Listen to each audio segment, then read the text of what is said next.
Hello friend, आप सबका स्वागत है हमारे यूट्यूब चैनल पे।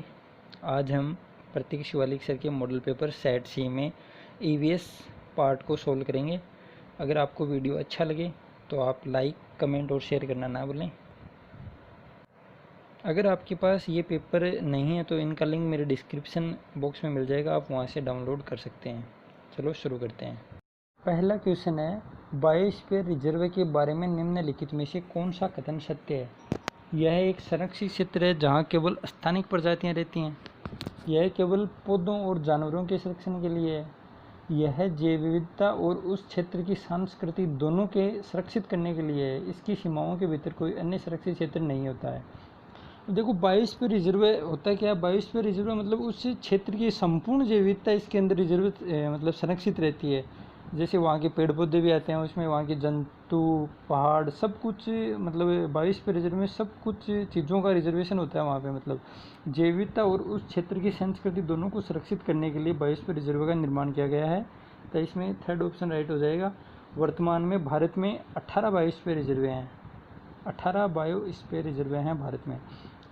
अब अगला क्वेश्चन है, प्रकृति में चल रहे जलचक्र में निम्नलिखित में से कौन सी एक क्रिया सम्मिलित नहीं है?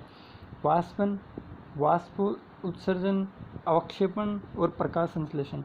देखो, ऑप्शन से ही हमें पता चल रहा है कि प्रकाश संश्लेषण है वो जलचक्र से इसका कोई लेना देना नहीं है। ये तो पेड़ पौधों के द्वारा प्रकाश संश्लेषण की क्रिया से भोजन का निर्माण किया जाता है तथा इसमें ऑक्सीजन गैस छोड़ी जाती है और CO2 गैस पौधों के द्वारा ली जाती है। तो इसमें 4 नंबर हो जाएगा राइट। फिर आता है, ऑक्सीजन निम्नलिखित में से किसके लिए हानिकारक है? अब देखो, इसमें से भी हम ऑप्शन देख कर ही कर सकते हैं कि अगर हमको कुछ भी नहीं आ रहा है फिर भी हम थोड़ा बहुत अंदाज मतलब लगा सकते हैं कि जैसे ऑप्शन है पहला, फैन, नाइट्रोजन स्थिरीकरण जीवाणु, चारा, आम का वृक्ष।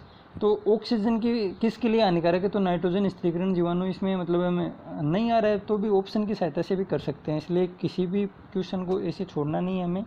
पहले 2 बार क्वेश्चन को पढ़ो अगर नहीं आ रहा है, फिर उसके ऑप्शन को 2 बार पढ़ो और उसके बाद आप आराम से उस क्वेश्चन को कर सकते हैं। नाइट्रोजन स्थिरीकरण जीवाणु इसमें हो जाएगा सेकंड नंबर। नाइट्रोजन स्थिरीकरण जीवाणु जैसे राइजोबियम, ये पौधों की जड़ों में रहते हैं तथा वायुमंडल में जो नाइट्रोजन होती है उसको पेड़ पौधों को मतलब नाइट्रोजन में रूपांतरित करके और पेड़ पौधों को देते हैं। राइजोबियम जीवाणु होते हैं।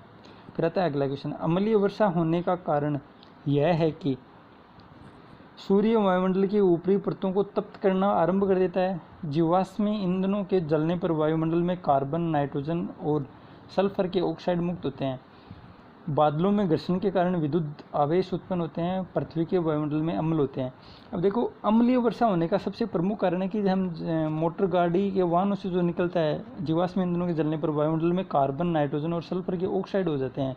तो आपस में क्रिया करके मतलब नाइट्रोजन के ऑक्साइड और सल्फर की ऑक्साइड, वायुमंडल में कार्बन पहले से होती है तो उन आपस में क्रिया करके वो H2SO4, HNO3 आदि का निर्माण कर लेते हैं, जो बरसात होने पर वर्षा के पानी के साथ धरती पर पहुंचते हैं। यही अम्लीय वर्षा होती है।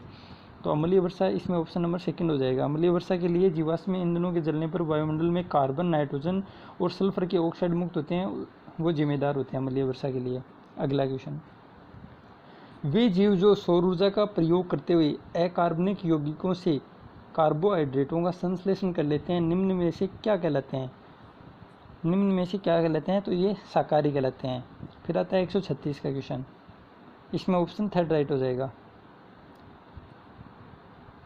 वे 3 आर कौन से हैं जो हमें प्राकृतिक संसाधनों को लंबी अवधि तक सुरक्षित रखने में सहायक होंगे? 3R, तो 3R से संबंधित है यहाँ रिड्यूस, रिसाइकल, रीयूज।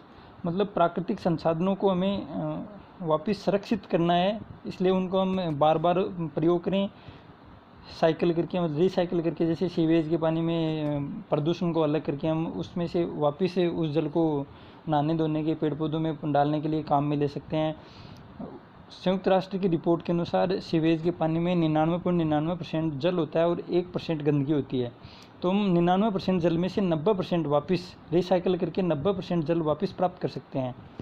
तो इसमें ऑप्शन नंबर 4 हो जाएगा। बताए अगला क्वेश्चन, अमरकंटक जीवमंडल भंडार कहाँ स्थित है? अमरकंटक जीवमंडल भंडार कहाँ स्थित है? ये छत्तीसगढ़ में है। फिर आता है जनगणना 2011 की कुल अनुमानित लागत थी 2200 करोड़ रुपए। जनगणना 2011 की कुल अनुमानित लागत थी 2200 करोड़ रुपए और इसमें भारत की जनसंख्या 121 करोड़ और राजस्थान की जनसंख्या लगभग 6.86 करोड़ थी। अब अगला क्वेश्चन, विश्व पक्षी दिवस मनाया जाता है 6 अक्टूबर, 14 नवंबर, 12 नवंबर, 18 अक्टूबर। विश्व पक्षी दिवस भारत के प्रसिद्ध पक्षी वैज्ञानिक डॉक्टर सलीम अली के जन्मदिवस पर 12 नवंबर को मनाया जाता है। 12 नवंबर को विश्व पक्षी दिवस मनाया जाता है। ऑप्शन नंबर 3 राइट हो जाएगा। और अब आपको कमेंट करके 14 नवंबर को कौन सा दिवस मनाया जाता है आप सबको आता है ये बताना है कमेंट करके, तो ज़रूर बताइए। और अगर हाँ, मेरे डिस्क्रिप्शन बॉक्स में आपको ये लिंक मिल जाएगा, मैंने पूरे जो पर्यावरण से संबंधित जो महत्वपूर्ण दिन हैं वो और उनकी थीम 2020 की उसका संबंधित एक वीडियो बनाया हुआ, आप उसको भी देख सकते हैं। अब अगला, क्योटो प्रोटोकॉल का नतीजा था। क्योटो प्रोटोकॉल कब हुआ? सबसे पहले तो हमें ये जानना है, क्योटो प्रोटोकॉल 1997 में हुआ था, जिसको हम COP 3 के नाम से भी जानते हैं। और ये UNFCC United Nations framework climate इसमें क्लाइमेट नहीं, United nation framework convention on climate change. UNFCC का पूरा नाम है United nation framework convention on climate change. इससे मतलब ये हुआ था 1992 में एक घोषणा हुई थी और 1994 को ये लागू हुआ था UNFCCC।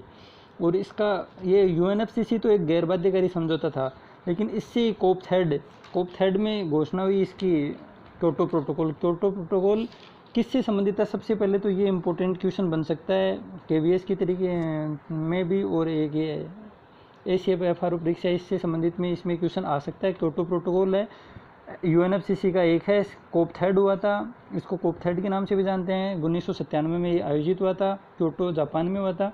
और क्योटो प्रोटोकॉल एक बाध्यकारी समझौता था ग्रीन हाउस गैसों के उत्सर्जन को घटाने के लिए। और इसमें 2 श्रेणियां थी देशों की, एक तो विकसित देश और एक अविकसित देश। विकसित देशों को मतलब 6 ग्रीन हाउस गैसों की उत्सर्जन मात्रा 1990 में इसमें ये ली थी कि तुलना में 5% की कमी करनी थी। विकसित देशों को तो 1990 की तुलना में 5% कमी करनी थी और अविकसित देशों को 1990 की तुलना में 18% की कटौती करनी थी। ग्रीन हाउस गैसों में ग्रीन हाउस गैस 6 होती हैं, एक तो नाइट्रस ऑक्साइड है, CO2 है, हाइड्रोफ्लोरोकार्बन है, पर फ्लोरोकार्बन, SF6CH4, ये सभी गैसें ग्रीन हाउस गैसों में आती हैं। तो आपको समझ में आ गया, मतलब क्योटो प्रोटोकॉल 1997 में हुआ था, कोप थर्ड के नाम से भी जानते हैं, और ये UNFCCC का नतीजा था। तो इसमें ऑप्शन सेकंड हो जाएगा। फिर आता है अगला, लिविंग प्लेनेट रिपोर्ट हर 2 साल में किस पर्यावरण संगठन द्वारा प्रकाशित की जाती हैं? NTCA, सेव, WWF, इनमें से कोई नहीं। तो लिविंग प्लेनेट रिपोर्ट हर 2 साल में WWF से द्वारा जारी की जाती हैं। World wide fund for nature, WWF का पूरा नाम है world wide fund for nature. 1961 में इसकी स्थापना हुई थी। फिर आता है अगला क्वेश्चन 142 में है, भारत की 10वीं पंचवर्षीय योजना का मुख्य ध्यान था। भारत की 10वीं पंचवर्षीय योजना का मुख्य ध्यान था भारत की प्रति व्यक्ति आय को दुगुना करना। भारत की प्रति व्यक्ति आय को दुगुना करना। और 11वीं पंचवर्षीय योजना का लक्ष्य था तेजी से और अधिक समावेशी विकास करना। 11वीं पंचवर्षीय योजना का तो था तेजी से अधिक समावेशी विकास करना, और 10वीं का था प्रति व्यक्ति आय को दुगुना करना। फिर आता है अगला, MOEF का पूरा नाम क्या है? Member of environment and forest, ministry of endangered forest, the ministry of environmental and forest, और मेंबर ऑफ इंडिजर्ड फॉरेस्ट। तो MEF का पूरा नाम the ministry of environment and forest है, ministry of environment and forest. इसकी स्थापना 1985 में की गई थी। MOEF का पूरा नाम है the ministry of environment and forest, और इसकी स्थापना 1985 में की गई थी। फिर आता है राजाजी राष्ट्रीय उद्यान कहाँ स्थित है? राजाजी राष्ट्रीय उद्यान जम्मू कश्मीर, उत्तराखंड, केरल और गोवा। तो राजाजी राष्ट्रीय उद्यान है वो उत्तराखंड में स्थित है, उत्तराखंड में। इसका ऑप्शन नंबर सेकंड हो जाएगा, उत्तराखंड में स्थित है। फिर देखते हैं अगले, सितंबर 2018 तक मानव विकास सूचकांक में भारत की रैंक है। तो ये अब इतना इम्पोर्टेंट नहीं है, फिर भी आप देख लो 130 है, इसमें ऑप्शन नंबर सेकंड हो जाएगा। अब हमारे लिए इम्पोर्टेंट है कि मानव विकास सूचकांक 2020 में भारत की क्या रैंक थी। तो मानव विकास सूचकांक 2020 में भारत की रैंक 129 है, 129। लास्ट ईयर 130 थी, लेकिन एक अंक के सुधार के साथ 2020 में मानव विकास सूचकांक में भारत की रैंक 129 हो गई है। फिर आता है अगला क्वेश्चन। 19वीं शताब्दी के उत्तरार्ध में मध्य भारत में सतनामी आंदोलन, जो कि चमड़े के काम करने वालों के सामाजिक स्थिति में सुधार के लिए काम करता था, की स्थापना निम्न जाति के किस नेता ने की थी? मतलब मध्य भारत में सतनामी आंदोलन है, जो चमड़े के काम करने वालों के सामाजिक स्थिति में सुधार के लिए काम करता था, की स्थापना निम्न जाति के किस नेता ने की थी? तो इसका ऑप्शन फर्स्ट है घासीदास। घासीदास ने सतनामी आंदोलन चलाया और चमड़े के काम करने वाले सामाजिक स्थिति में सुधार करने के लिए काम करता था। मतलब शेड्यूल कास्ट के बारे में, एससी कैटेगरी के बारे में ये के उत्थान के लिए काम किया था। घासीदास ने सतनामी आंदोलन चलाया था। फिर आता है अगला क्वेश्चन। निम्नलिखित में से किसके नेतृत्व में बंगाल 18वीं सदी में धीरे धीरे मुगल नियंत्रण से अलग हो गया था? नादिर शाह, मुर्शिद कुली खान, निज़ाम उल मुल्क अशरफ शाह, अलीवर्दी खान। तो बंगाल 18वीं सदी में धीरे धीरे मुगल नियंत्रण से मुक्त हो गया था, ये मुर्शिद कुली खान उस समय थे। मुर्शिद Quli Khan, option number second.